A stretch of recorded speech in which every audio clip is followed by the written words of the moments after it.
Actually ಈ ವಿಡಿಯೋದಲ್ಲಿ ಹೇಳಕ್ಕೆ ಬಂದಿರೋ ವಿಷಯ, ಗೌತಮ್ ಅಂತ ಒಬ್ಬ ಸ್ಪೈನ್ ಇಂಜುರಿ ಆಗಿರೋವಂಥವ್ರು. ಆ್ಯಕ್ಚುಲಿ ನನಗಿಂತ ಲೆವೆಲ್ ಜಾಸ್ತಿ ಆಗಿದೆ ಅವ್ರಿಗೆ. ಸೊ ಅವ್ರಿಗೆ ಟ್ರೀಟ್ಮೆಂಟ್ ನಡೀತಿದೆ, ಮತ್ತು ಏನೋ ಒಂದು ಸಣ್ಣ ಆಪ್ರೇಷನ್ ಆಗಿದೆ, ಹಾಸ್ಪಿಟಲಲ್ಲಿ ಇದ್ದಾರೆ. ಸೊ ಅವ್ರಿಗೊಂದು ಹೆಲ್ಪ್ ಬೇಕು.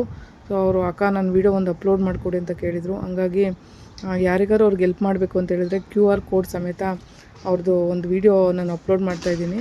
ಸೊ ಅವ್ರನ್ನ ನಾನು ಕಣ್ಣಿಂದ ನೋಡಿರೋ ಅಂಥದ್ದು. ಮತ್ತು ಕಲಾಮಾಧ್ಯಮದಲ್ಲಿ ಕೂಡ ಪರಮೇಶ್ವರ್ ಸರ್ ಇಂಟರ್ವ್ಯೂ ಮಾಡಿದ್ದಾರೆ ಅವ್ರನ್ನ.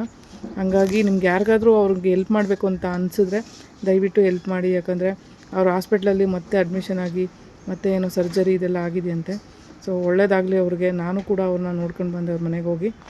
ದಯವಿಟ್ಟು ಹೆಲ್ಪ್ ಮಾಡೋರಿದ್ದರೆ ಒಂದು ಸಹಾಯ ಹಸ್ತ ಚಾಚ್ಬೋದು ಅಂತ ಹೇಳ್ತೀನಿ ನಾನು. ಸೊ ನನ್ನ ಕಡೆಯಿಂದ ಈ ಒಂದು ಸಣ್ಣ ವೀಡಿಯೋ ಬಿಡ್ತಾಯಿದ್ದೀನಿ. ಸೊ ಎಲ್ಲರೂ ಹೆಲ್ಪ್ ಮಾಡಿ, ಆದಷ್ಟು ಶೇರ್ ಮಾಡೋದಿದ್ರು ಮಾಡಿ, ಒಂದಷ್ಟು ಜನಕ್ಕೆ ತಲುಪುತ್ತೆ ಈ ವಿಡಿಯೋ. ಕರೆಂಟ್ ಇತ್ತು, ಆ ವೈರ್ ಎತ್ತಿ ಯಾರಿಗಾದ್ರೂ ಕಾಲಿಗೆ ಸಿಗಾಕೊಳ್ಳುತ್ತೆ ಅಂತ ಎತ್ತಿ ಸೈಡಿಗೆ ಹಾಕಕ್ಕೆ ಹೋದೆ. ಅದೇ ವೈರಲ್ಲಿ ಸ್ಕಿನ್ ಆಗಿರೋದು ಗೊತ್ತಿಲ್ಲ, ಅದು ಕರೆಂಟ್ ಹೊಡೆದು ತುಂಬ ಅಂದರೆ ಒಂದು 73 kg ವೆಯ್ಟ್ ಇದೆ. ಅಷ್ಟು ವೆಯ್ಟ್ ಬಿದ್ದ ತಕ್ಷಣ ಸ್ಪೈನ್ ಕಟ್ ಆಯ್ತು. ಅಲ್ಲಿ ಈ ಕಡೆ ಸರ್ಜರಿ ಮಾಡಿದ್ದಾರೆ ಸರ್. ಬೆರಳು ಕೂಡ ಆಗಲ್ಲ, ಸೆನ್ಸು ಕೂಡ ಗೊತ್ತಾಗಲ್ಲ. ನನ್ಗೊಂದು ಏನು ಬಾಚಿ ಬಳಿತೀನಿ ಅನ್ನೋದು ಏನಿಲ್ಲ ಸರ್. ಅವನು ಎದ್ದು ಓಡಾಡ್ಬೇಕಷ್ಟೆ, ಅದೊಂದು ಆಗ್ಬಿಟ್ರೆ ಸಾಕು.